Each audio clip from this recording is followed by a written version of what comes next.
عنصر اساسي، عمود من اعمدة النجاح، الالتزام.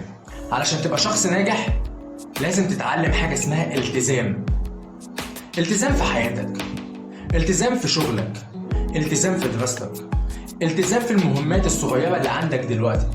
إذا كانت دراستك، لعبة أنت بتلعبها، تمرين في الكورس، أي حاجة في حياتك، أي حاجة عشان تبقى ناجح فيها لازم عنصر أساسي، عمود من أعمدة النجاح، الالتزام.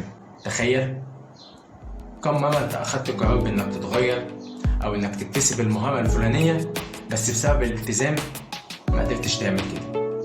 كم مرة لما رجعت من الشغل أو لما رجعت من المدرسة وقلت أنا الأسبوع ده هستمر على الحاجة الفلانية، هلتزم إن أنا أعمل الحاجة الفلانية عشان أتعلمها. كم مرة بتيجي تقول لنفسك لا خلاص أنا مش قادر أخليها وقت تاني. التأجيل ده هو اللي بيخليك ما تلتزمش. التأجيل ده هو السبب الأساسي اللي بيخليك ما تتعلمش صح. لازم تتعلم من النهاردة إزاي تلتزم.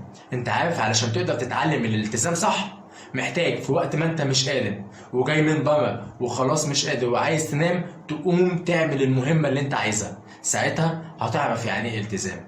لكن طول ما أنت بتعمل الحاجة وخلاص ومش فارق معاك، ده ما اسموش التزام، ده اسمه أنا بعمل الحاجة وخلاص.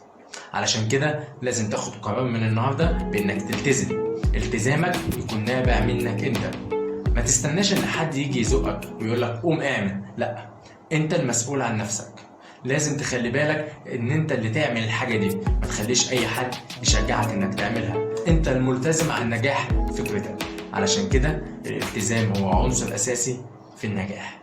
شكرا لمتابعتكم.